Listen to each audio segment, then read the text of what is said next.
Graça e paz, amém.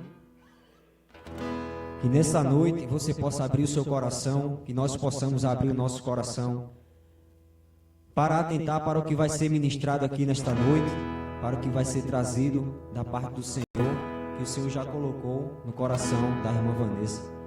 E que você nesse momento possa estar agradecendo ao Senhor por esse dia, agradecendo pela sua família, por você estar aqui nesse lugar, pois nós poderíamos estar em outro lugar, na rua, poderíamos estar aí jogados, sendo maltratados, mas nós estamos aqui porque o Senhor nos faz estar aqui nessa noite.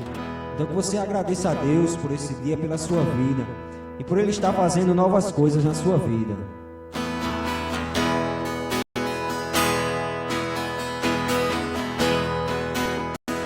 Vamos louvar essa canção que diz assim: eu te agradeço, Deus, por se lembrar de mim, e pelo teu favor é o que me faz crescer. Eu vivo pela fé e não vacilo, eu não paro, eu não desisto.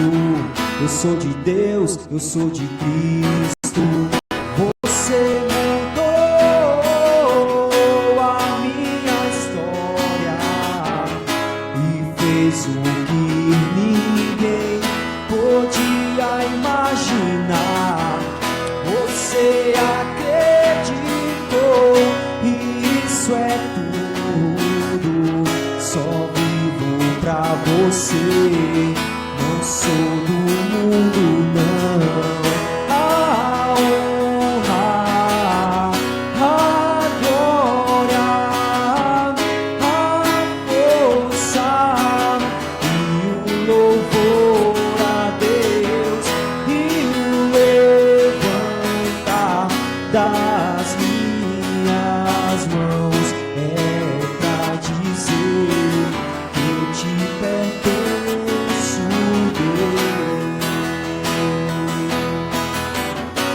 Muitas pessoas não acreditavam na gente e não davam nada pela gente, mas o Senhor deu a sua própria vida por nós. Por isso estamos aqui hoje e somos preciosos para o Senhor. Adoremos ao Senhor. Obrigado, Jesus.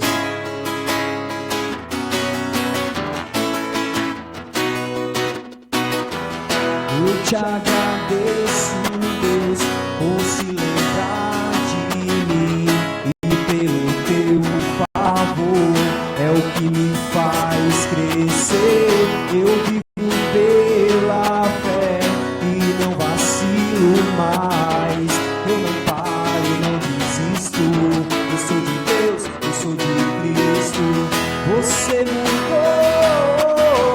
a minha história e fez o que ninguém podia imaginar.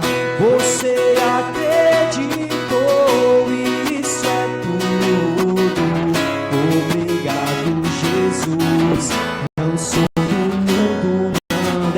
A honra, a glória, a força e o levantar das minhas mãos é pra dizer que eu te pertenço, Deus. A honra, a glória, a força e o louvor a Deus e o levantar das minhas mãos é pra dizer que eu te pertenço, Deus. Todos nós estamos aqui porque fomos escolhidos e pertencemos ao Senhor. Nada pode tirar aquilo que o Senhor tem para a tua vida, irmão. Nada pode frustrar os planos do Senhor. A própria palavra diz, irmãos. Acredite. A honra, a glória, a força e o louvor a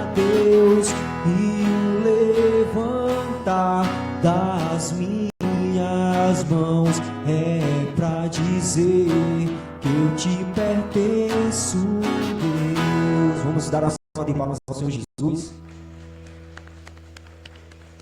Eu convido a irmã Vanessa para trazer a mensagem.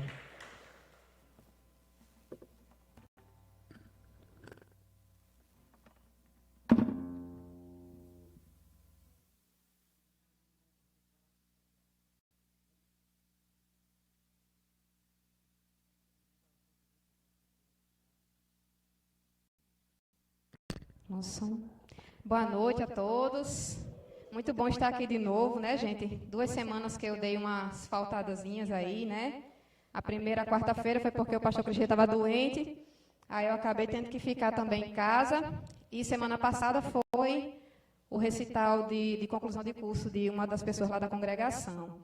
Mas hoje estou aqui para a glória de Deus e minha alegria também, né? E eu gostaria de compartilhar hoje com vocês um texto bem simples, de fácil compreensão, que está na carta de Paulo aos Coríntios, a primeira carta de Paulo aos Coríntios, capítulo 10.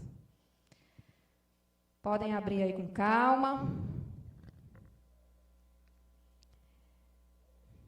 Primeira carta de Paulo aos Coríntios, capítulo 10.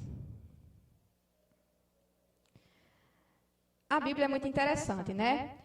Porque é incrível como o Novo Testamento, ele esclarece muitas coisas que eram utilizadas no Antigo Testamento. Então, o Novo Testamento, é por isso que é importante que a gente comece a ler a Bíblia pelo Novo, para poder a gente entender o Antigo. E nessa carta, o apóstolo Paulo, ele fala aos Coríntios da seguinte maneira, diz assim, a partir do primeiro versículo: Ora, irmãos, não quero que ignoreis que nossos pais estiveram todos debaixo da nuvem, e todos passaram pelo mar, e todos foram batizados em Moisés na nuvem e no mar, e todos comeram do mesmo manjar espiritual, e beberam todos de uma mesma bebida espiritual, porque bebiam da pedra espiritual que os seguia, e a pedra era Cristo. Mas Deus não se agradou da maior parte deles, pelo que foram prostrados no deserto. E estas coisas foram-nos feitas em figura, para que não cobicemos as coisas más, como eles cobiçaram. Não vos façais, pois, idólatras, como alguns deles, conforme está escrito: o povo assentou-se a comer e a beber, e levantou-se para folgar. E não nos prostituamos, como alguns deles fizeram, e caíram num dia 23.000. E não tentemos a Cristo, como alguns deles também tentaram, e pereceram pelas serpentes. E não murmureis, como também alguns deles murmuraram, e pereceram pelo destruidor. Ora, tudo isto lhes sobreveio como figuras, e estão escritas para aviso nosso, para quem já são chegados os fins dos séculos. Aquele, pois, que cuida está em pé, olhe para que não caia. Não vos veio tentação, senão humana, mas fiel é Deus, que vos não deixará tentar acima do que podeis. Antes, com a tentação, dará também o escape, para que possais suportar. Amém? Até aqui, gente. Bom, a gente já falou aqui, né, que os coríntios foram uma igreja que deu um pouquinho de trabalho, né? A Paulo eram um pouco rebeldes. E por vários momentos, Paulo, ele chamou a atenção da igreja, né? E os irmãos, eles muitas vezes se comportavam como, a própria expressão que Paulo usava, meninos em Cristo, crianças em Cristo, ou seja, não tinham maturidade, não alcançavam a maturidade, por mais que lhes fosse ensinado as coisas de Deus. E aqui, Paulo, ele resgata um episódio que aconteceu lá no Velho Testamento, e que é bem famoso, que foi justamente a libertação do povo de Israel, né, do cativeiro no Egito. Aí o momento em que eles estavam lá peregrinando no deserto, depois de terem presenciado tantos milagres através de Moisés, mesmo assim, algumas coisas aconteceram durante o percurso e Deus precisou utilizar da sua disciplina. E aqui ele inicia, né, antes da gente prosseguir, eu gostaria de resgatar aqui alguns desses pontos, Porque ele diz, ora, no primeiro versículo, ele diz, ora, irmãos, não quero que ignoreis. Ou seja, não quero que vocês deixem de levar em consideração o que aconteceu no passado, porque o passado ele serve para nos ensinar. Né? O passado, nós não devemos viver no passado. Né? Aquilo que Deus ele já fez nas nossas vidas, Ele restaurou, Ele não vai passar em nosso rosto. Não se trata disso. Tá? Então, as coisas que nós já fizemos no passado, realmente ficaram no passado. Mas existem umas coisas no passado que a gente precisa considerar. As lições que a gente recebeu nessa trajetória. Então, ele diz, olha, irmãos, não quero que ignoreis que nossos pais, no caso aqui, os nossos antepassados, estiveram todos debaixo da nuvem e todos passaram pelo mar. O que ele está querendo destacar aqui, né? Que o livramento de Deus foi para todos. Todos aqueles do rebanho experimentaram as mesmas coisas, vivenciaram as mesmas experiências, viram os mesmos milagres. E eu acho interessante porque ele enfatiza aqui, em vários momentos, isso. Ele deixa bem claro que todos experimentaram das mesmas situações, das mesmas experiências com Deus. Estavam todos debaixo do cuidado, do mesmo cuidado. A nuvem aqui era aquela que guiava o povo durante o dia. E veja como Jesus Cristo, ele já participava, né, de tudo isso desde a criação do mundo. Só que não era citado Jesus lá, na época do Êxodo. Mas aqui aparece muito bem. Então ele diz, não quero que ignoreis que todos os nossos antepassados estiveram sob o mesmo cuidado, debaixo da mesma nuvem. Todos foram batizados em Moisés, na nuvem e no mar. Todos comeram do mesmo manjar espiritual. Vocês percebem como Paulo enfatiza isso aqui? Todos. E beberam todos de uma mesma bebida espiritual, porque bebiam da pedra espiritual que os seguia. E a pedra era Cristo. Mas aconteceu algo muito ruim. No versículo 5. Deus não se agradou da maior parte deles. Então ele inicia enfatizando que todos participaram das mesmas coisas, porém, Deus, ele não se agradou da maior parte deles. Então, ele começa a trazer, né, esses elementos. Ele diz no versículo 6, no versículo 5 ainda, pelo que foram prostrados no deserto. Ou seja, uma viagem que era para durar 40 dias, durou 40 anos, e ele vai explicar aqui por quê.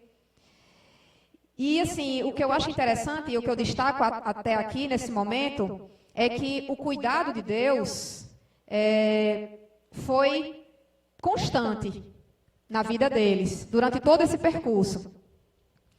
E aí no versículo 6 ele diz, e estas coisas foram-nos feitas em figura, para que não cobicemos as coisas más, como eles cobiçaram. E aí ele vai começar a comparar todas as coisas negativas que o povo lá daquela época fez e que estava se repetindo na igreja. Nada muito diferente dos dias de hoje. Então, gente, essa palavra também é para nós, hoje. Então ele diz assim, tudo isso foi feito em figura para que nós não cobicemos. Se a gente voltar lá no relato do Êxodo, a gente vai ver que em vários momentos o povo, mesmo depois de ter passado tão grande escravidão, sendo humilhado, né, sofrendo açoites, trabalho forçado, e mesmo vendo todos os milagres, quantas e quantas vezes o povo de Israel lamentou, dizendo assim, como era bom o Egito, bom era o Egito. Lá tinha comida, tinha ouro. E muitas vezes é assim que a gente age. A gente muitas vezes começa a ter as nossas primeiras dificuldades e aí a gente já acha que da onde a gente veio era melhor. quando não era, quando nunca foi. E mesmo diante de tão grande salvação, é possível que qualquer um de nós sintamos uma certa saudade do passado e desprezemos o que de ruim havia nele. Então, ele diz, né? Eu estou falando isso para que vocês não cobissem as coisas más como eles cobiçaram. Não vos façais... Aí ele vai começar a colocar os pontos que desagradaram a Deus, praticados pela maioria.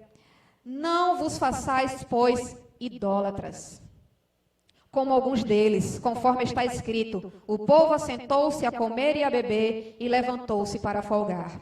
Veja, mesmo diante de um Deus que livrou aquele povo do cativeiro do Egito, na primeira oportunidade, eles foram capazes de construir um monumento, uma estátua de um bezerro e passaram a adorar esse bezerro, que nunca existiu, que nunca fez nada por eles, porém, que agora era o alvo da adoração daquele povo. Isso pode acontecer conosco hoje? Sim. Sim. É possível que a idolatria, ela não se manifeste através de uma escultura, de uma imagem. Mas talvez há quem idolatre a si mesmo, há quem idolatre a sua inteligência, a sua capacidade de fazer isso ou de fazer aquilo. Há quem idolatre uma outra pessoa, um líder, um ser humano, pecador também. Admirar não é idolatrar, né? E aí, simplesmente é possível esquecer que Deus, uma vez disse, que não dividiria sua glória com ninguém. Não é possível ser servo de Deus e adorar outra coisa, outro objeto, outra pessoa. É impossível. Então ele diz, não vos façais, pois, idólatras. Então foi uma das coisas que mais entristeceu Deus.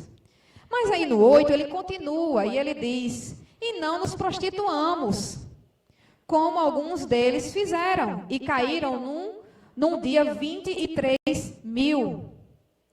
Gente, isso é para que nós entendamos que o nosso corpo é templo e morada do Espírito Santo. Nós não podemos mais fazer do nosso corpo o que a gente acha que o que quiser fazer, né? E Deus é um Deus tão interessante que Ele escolheu fazer do nosso corpo, justamente do nosso corpo, templo e morada do Espírito dele. Você tem noção da responsabilidade que é você ser agora, hoje, morada de Deus?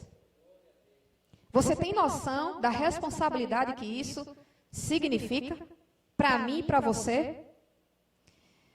Que ele poderia escolher qualquer lugar, e esse lugar aqui, essas paredes, esses bancos, não são a morada dele? Que isso aqui não é a casa dele? A casa dele sou eu e é você, meu irmão.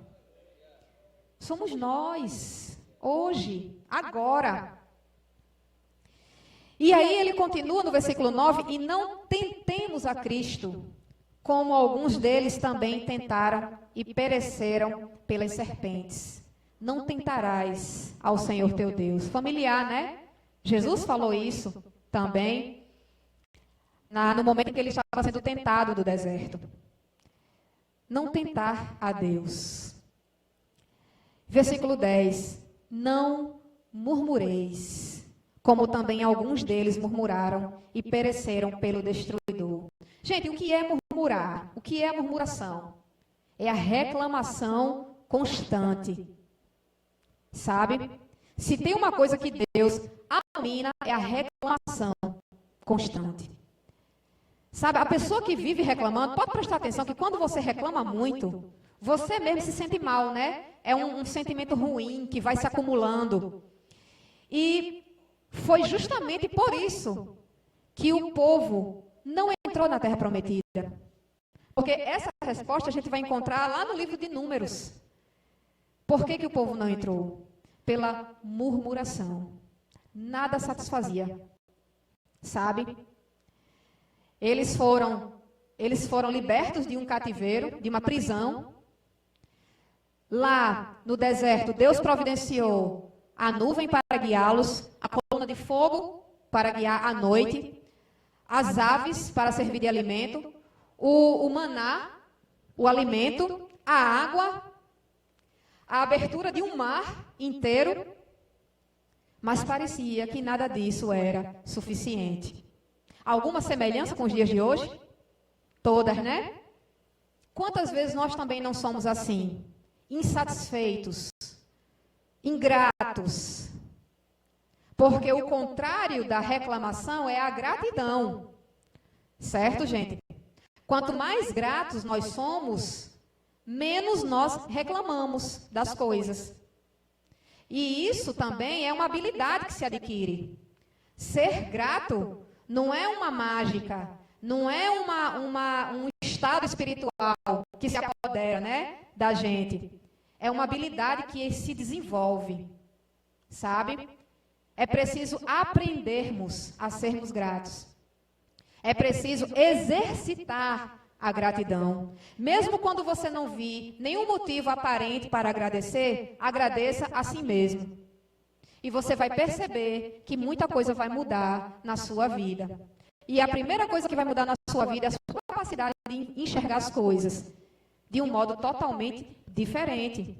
Então, às vezes as coisas não acontecem do jeito que a gente quer, no tempo que a gente quer. E por isso, o sentimento de murmurar, de reclamar, logo vem. Mas precisamos ceder a essa tentação, porque é uma tentação. Murmurar, reclamar das coisas é uma tentação que nos assedia a todo momento. Tá? Porque gera um certo prazer na hora, como o pecado faz. Todo pecado, na hora que nós estamos sendo assediados por ele, gera um certo prazer, não gera? Gera sim. Porém, o fruto dele é amargo. Então, ele diz, não murmureis. Não murmureis. Porque tudo que acontece na sua vida e na minha tem um propósito maior. Pode ter certeza disso. Então, ele diz, no versículo 12, perdão, no versículo 11, ora, tudo isso lhe sobreveio como figuras. E mais uma vez ele diz, né? Estão escritas para aviso nosso, para quem já são chegados os fins dos séculos. Ou seja, tudo isso que aconteceu, gente, hoje é para nos ensinar.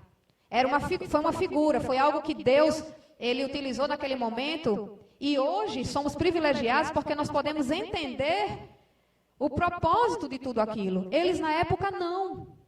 Eles na época não tinham nem conhecimento de quem era Cristo. Então, tudo isso aconteceu para aviso nosso. Aquele, pois, que cuida, e vem a advertência, aquele, pois, que cuida estar em pé, olhe para que não caia. Se você acha que você está bem, que você conseguiu encontrar uma intimidade com Deus satisfatória, se você acha que você está pregando bem, está evangelizando bem, está fazendo tudo bem, tenha cuidado para não cair. Não permita que a soberba invada o seu coração. Não permita que as circunstâncias, as oportunidades, em vez de proporcionar humildade, traga, na verdade, o oposto. A soberba e o egoísmo. Preste atenção. Vigie. Ore. Esteja alerta. Para que nós não venhamos a cair. E aí ele termina essa primeira parte com o versículo 13, que fala sobre tentação. Só que esse versículo 13 está cheio de promessas. Só nele, né, a gente pode encontrar um monte de promessas. Primeira coisa sobre a tentação que ele diz é que não vos veio tentação que não fosse humana. Nada que você vá ser tentado vai fugir disso. Da estrutura, da natureza humana. Ou seja, perfeitamente combatível.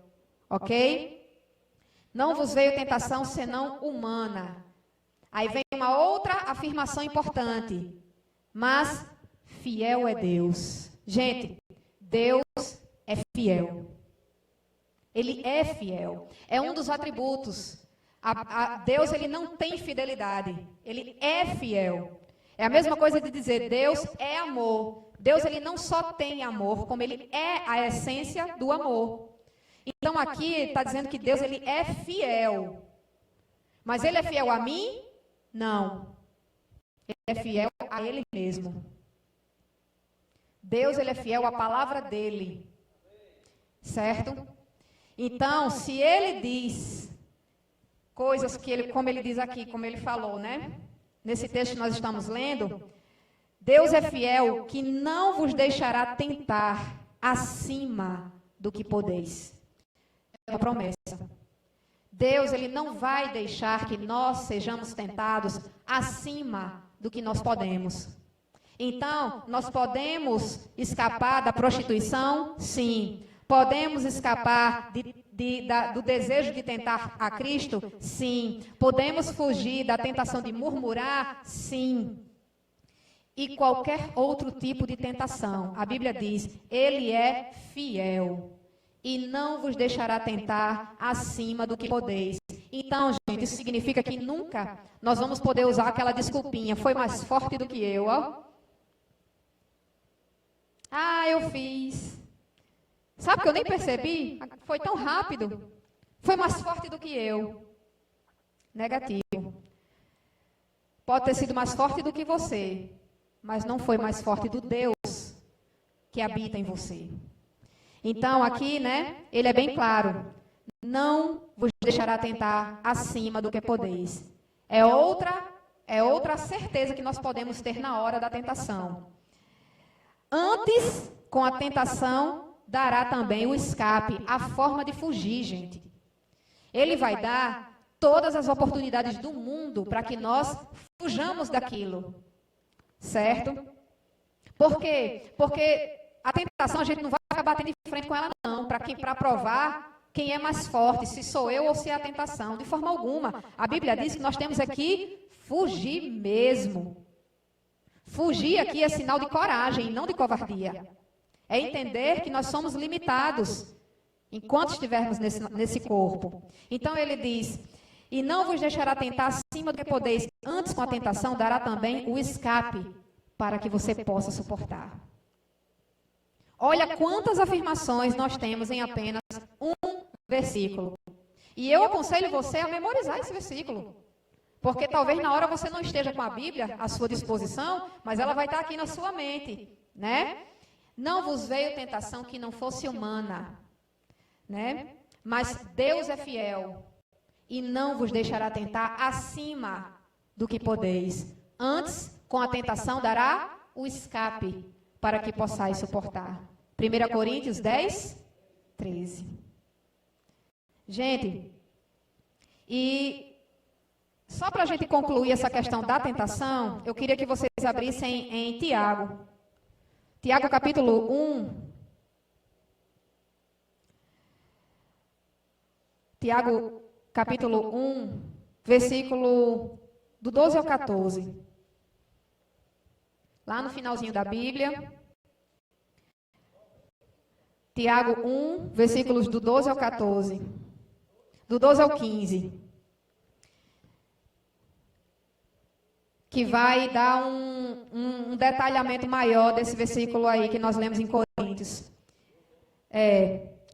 Amém? E diz assim, bem-aventurado o varão que sofre a tentação, porque quando for provado, receberá a coroa da vida, a qual o Senhor tem prometido aos que o amam. Ninguém sendo tentado diga, de Deus sou tentado, porque Deus não pode ser tentado pelo mal, e a ninguém tenta. Mas cada um é tentado quando atraído e envolvido pela sua própria concupiscência.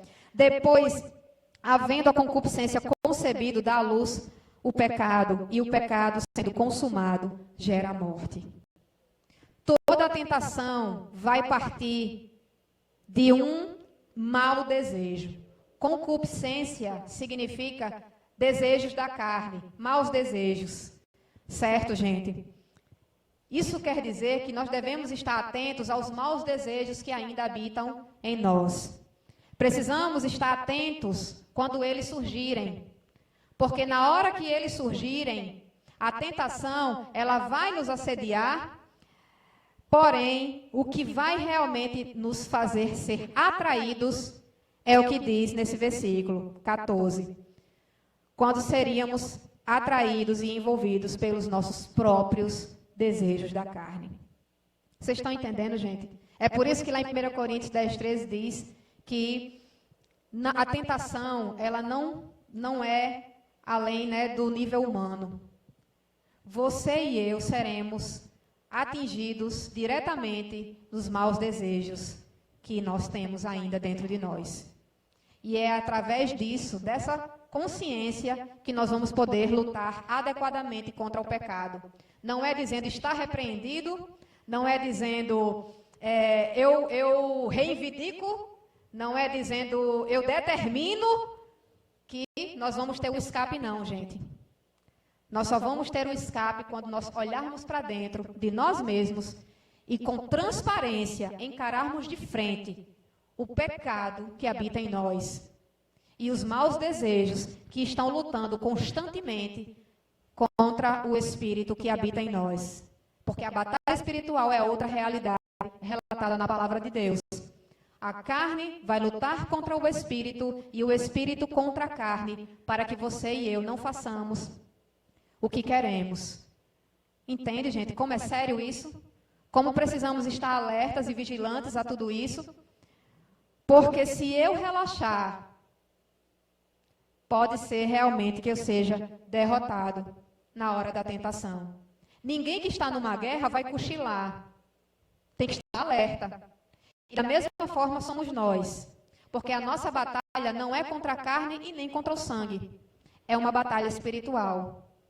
E para que eu possa sair vitorioso de uma tentação, eu preciso estar em íntima comunhão com Deus, observando a sua palavra, em constante oração e vigilância, para que quando os meus desejos surgirem, na mesma hora eu entenda o que 1 Coríntios 10, 13 diz, que Deus, Ele não deixa que nenhuma tentação seja mais forte, porque Ele nos dá o escape. Amém? E nessa hora, o Espírito Santo de Deus vai te mostrar o escape. Vai te mostrar para onde. Nem que você tenha que contar até 3 milhões. 3 milhões. 1, 2, 3, para poder você se acalmar. Mas Ele vai te dar um escape. Portanto, esteja sensível ao Espírito Santo de Deus. Sem a ajuda dEle, você e eu somos presas fáceis para o adversário das nossas almas. Não sejamos como o povo lá no deserto, que viu tão grandes milagres, tão grande salvação, e pereceram no deserto, por causa da sua ingratidão, por causa da sua murmuração, por ter cedido às tentações. E assim, diante do nosso compromisso, Deus nos honrará. Deus nos honrará. Não importa o que estejamos passando, Ele vai nos honrar, porque o que Ele honra em nós é a obediência. Não é só dizer, eu creio em Deus. Creio em Deus, muita gente crê. Nós vivemos num país hegemonicamente católico, que se diz crer em Deus. Os espíritas creem em Deus, muitos creem em Deus, os crentes creem em Deus. Mas são poucos, realmente, os que pagam o preço do discipulado. E aí, na hora que você também estiver passando pela tentação, peça ajuda ao seu irmão. A igreja serve para isso. A igreja serve para que nós possamos encontrar apoio uns com os outros. Gente, aqui é lugar de gente doente. Se você acha que você não é doente, que você não precisa de ajuda, então não tem por que você estar aqui. Porque o próprio Jesus disse, eu não vim para os sãos, para os bons, eu vim para os doentes. Então, a igreja, na verdade, é um grande hospital. Estamos aqui doentes, todos deformados pelo pecado, todos. E é por isso que nós precisamos nos ajudar. A Bíblia está cheia de mandamento recíproco. Amai-vos, perdoai-vos, exortai-vos. Todos são mandamentos, o que a gente chama de mandamentos recíprocos. Entende? É para isso que você está aqui. Para se cuidar. É para isso que eu me congrego lá também, na congregação em Parque Floresta. Para me cuidar. É por isso que eu também venho para cá, para conviver com vocês, para me cuidar. Eu não venho aqui para pregar. Eu não venho aqui porque eu sou melhor. Né? Eu tenho minhas deficiências, tenho minhas dificuldades, eu não nego isso para ninguém. Não tenho problema nenhum. No momento que eu estou discipulando as pessoas, eu não tenho problema nenhum de mostrar onde eu sou fraca, onde eu erro. Porque eu não gostaria de ser guiada por um líder que nunca erra, que aparenta nunca errar. Olha como deve ser ruim, né? Estar sob a liderança de uma pessoa que nunca erra. Você se sente até mal, né? Poxa, fulano nunca erra. Vou nem falar, vou nem desabafar aqui o meu erro, porque eu tenho até vergonha. Isso não existe. Isso não existe. Estamos aqui precisando encarecidamente da graça de Deus.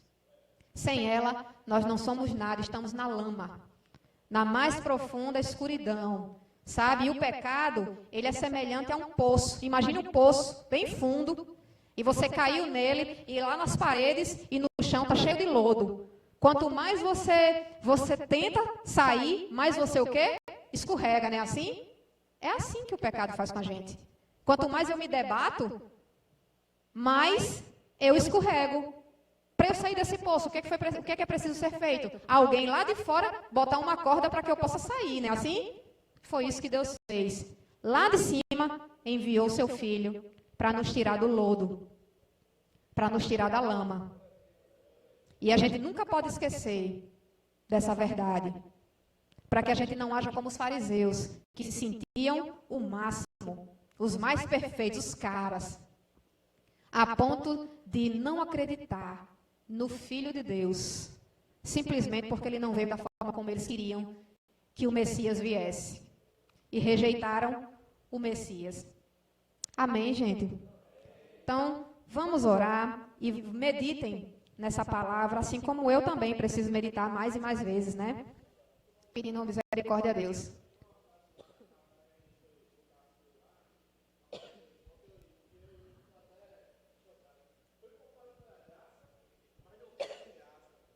Exatamente.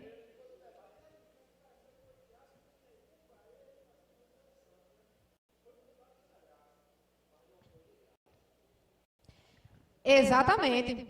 Um exemplo bem grosseiro. Muita gente diz assim, o SUS é de graça. O SUS é assim, não presta porque é de graça. É de graça nada, sai dos nossos impostos. A gente paga muito caro. E quem tem plano de saúde particular paga 2 vezes. Paga o SUS e ainda paga o plano de saúde. Não é assim? Não foi a graça de Deus nos alcançou. Para nós realmente é gratuito. Mas foi necessário realmente ter sido pago um preço muito alto e precioso. Amém?